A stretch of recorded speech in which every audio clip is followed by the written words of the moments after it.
This is Henry Frederick of Headline Surfer, and we're here today with Derrick Henry, mayoral candidate for Daytona Beach. Welcome, Derrick. Glad to be here. Good to see you. And you can acquaint us. This is Daytona's your territory. We're on ISB. You're at one of my favorite hangouts, Panera Bread. I like to meet here. The food is delicious. The ambiance is great, and I think it's one of the better spots in the city. And when we came in, you were already on your laptop, and it's Wi-Fi hooked up, so it's a great place for young people and older folks like myself to come in and meet, have business meetings, and of course enjoy the good food. And I think age would be rather relative. What, 43? 43. A lot of people think I'm a lot younger than I am, so I oftentimes like to let them know. So Derrick, if I can call you Derrick, why are you running for mayor?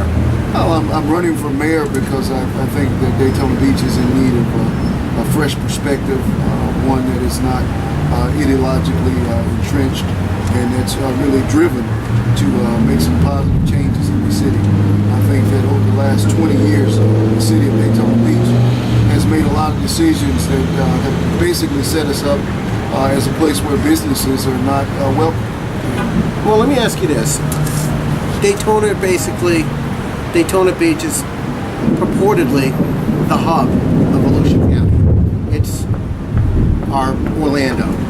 Although some would argue Deltona is high in population, New Smyrna is gaining in popularity. But like Miami, there's Miami, then there's Miami Beach. In Daytona, it seems like there's Daytona, the mainland, and then there's Daytona Beach. Do you see a need to bring the two together? Well, Henry, my entire platform has been entitled One City, One Vision. I think that historically Daytona Beach has been a divided city on many fronts. We've been divided between our events, divided mainland versus beachside, sometimes even a racial divide. But the reality is that the people on the beach, if they don't live along the peninsula,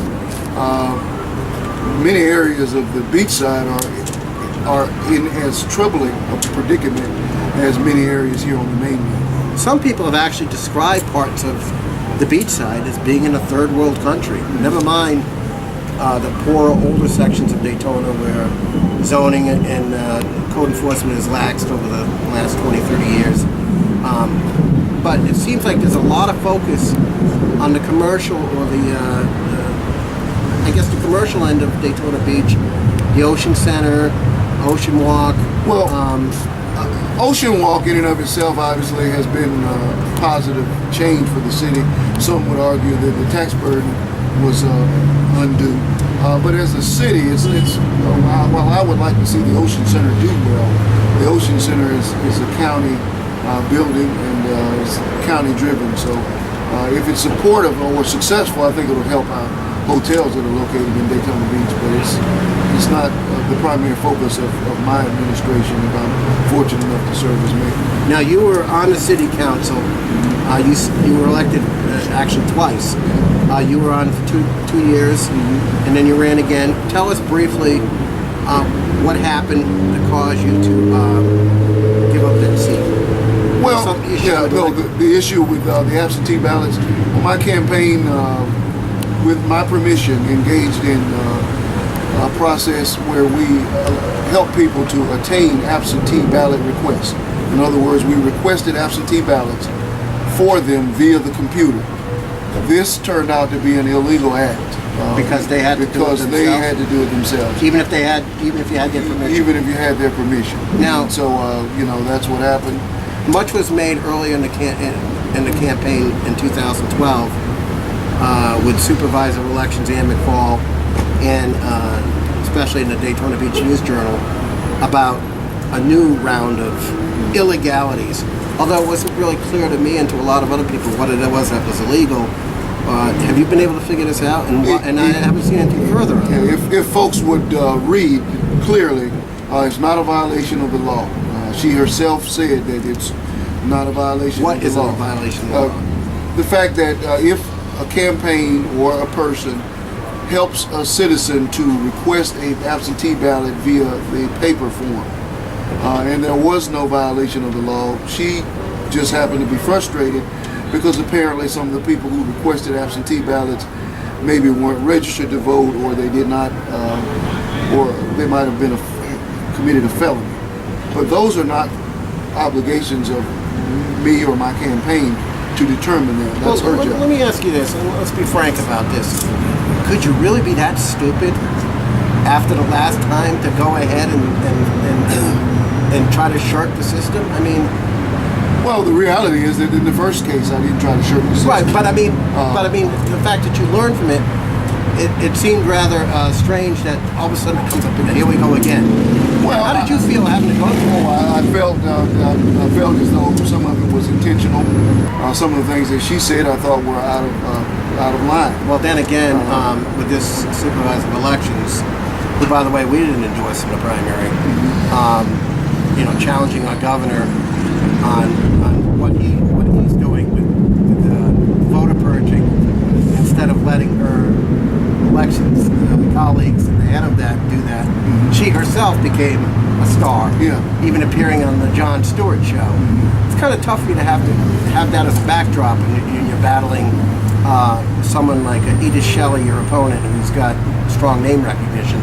Well, she has, I don't know how strong her name is, but I know she has a great deal of money that has supported her. But that money's coming from somewhere. Where's it coming from? Well, it's coming from, a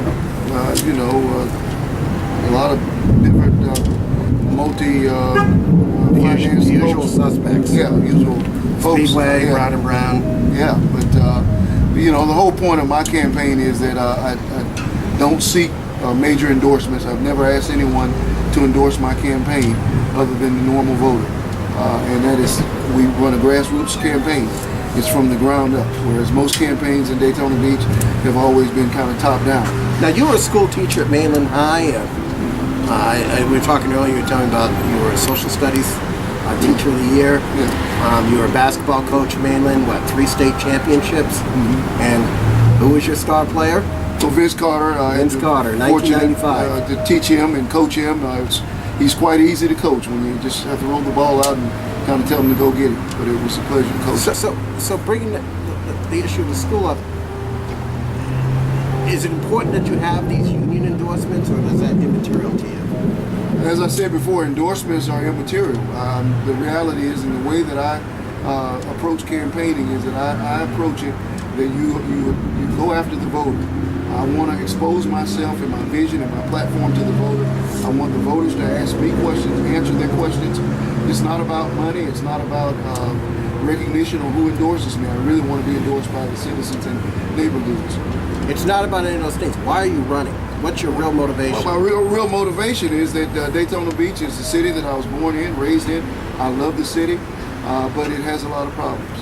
35% of our residents here are poor. 27% of them have a one-year mobility rate.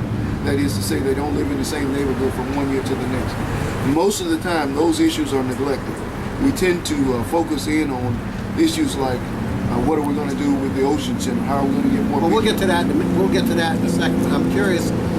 You were a teacher. You also were an administrator at Mainland High for 5-6 years after the. I worked there 19 years. Yeah. You know the children in this community, young adults that have come through. What are the prospects for? And race is inevitably an issue in this race, no matter how you slice it. What are the prospects for a family, a kid going to college, coming back to Daytona Beach, starting up a business, raising a family, and being successful the way things are now? Well, and if that's the case, well, you did it. But how many of like you are there out there? I have a good number of friends who have gone away and who have come back, and I believe it's possible. But I do recognize that it's a challenge. Where are the jobs? Well, we don't. Where's the industry? The industry does not exist as we would like.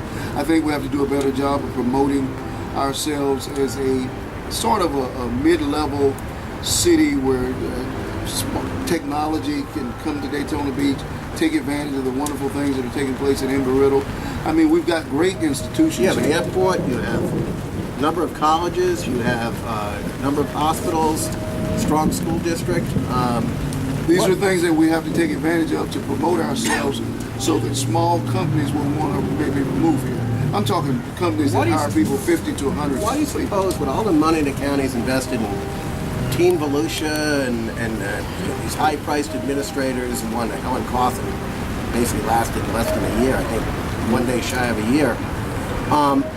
All the money put into advertising authorities and marketing the county. Why is it that a county that's on the beach, the world's most famous beach, Daytona International Speedway, Daytona 500, a drive to Disney World, a Disney rather, an hour drive to Disney, a day trip. Yeah. Why do we not have the commerce and industry we should have? Well, a portion of it is that in Daytona Beach specifically, over the last 20 years, we have sort of planned ourselves out of the loop. We've created more barriers for business, and the types of businesses, the numbers of businesses, and the types of entertainment that are permissible in Daytona Beach has been greatly diminished. So the second thing is that our infrastructure is said to be lacking in so many areas. You look at Orange Avenue, Ballou Road, businesses that come here do not feel that it's a place that they want to. Well, let's talk about, you mentioned Blue Road. Let's look at Rossmeyer. Bruce Rossmeyer's Harley Davidson. Late Bruce Rossmeyer died a couple of years ago. They moved their operation to Destination Daytona. Huge spread in Ormond.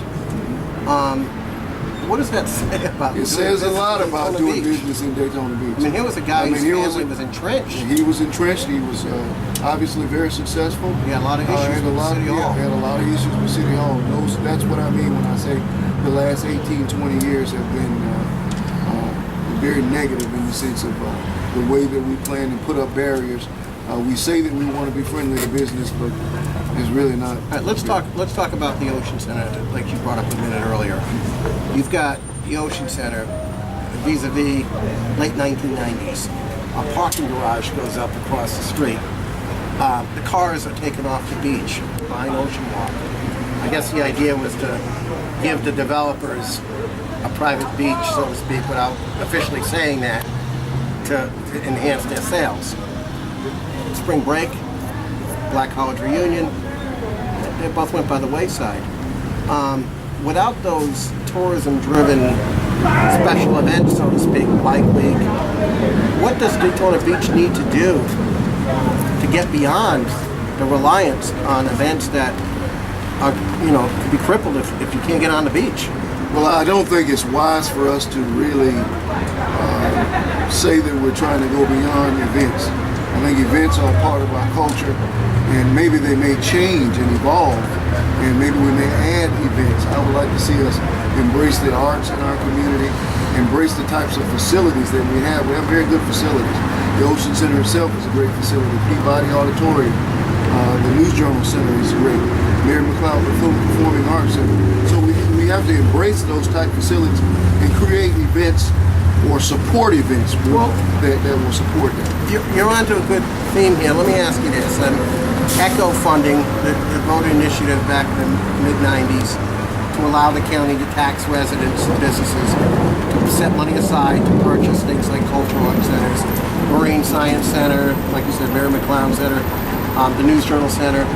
But most of these facilities are not facilities that are generating, sustaining jobs. No, they're not. Nor revenue. No, they're not. From what I've been able to calculate, it's upwards of $1 million a year that the taxpayers have to put out to keep these operations going. To get the Ocean Center, that's the big one. I'm talking News Journal Center, even some of the smaller cultural centers. The Athens Theater in DeLand is constantly full of controversy with funding issues. Where do we go in terms of dealing with the beach and the cars and solving that issue when we put all this money into these cultural centers? Where do we go now with the beach? Well, the beach has to continue to be a driving force for us. The reality is that I don't favor giving up any more of it to reduce any more driving on the beach personally. You think enough traction? There's already been enough compression. Yes, there I is. think there's been enough. Has it hurt Daytona Beach? You Yes, think? absolutely. I mean, you got Krabby Joe's, big thing. Where the heck do you park? And I think that they're gonna suffer.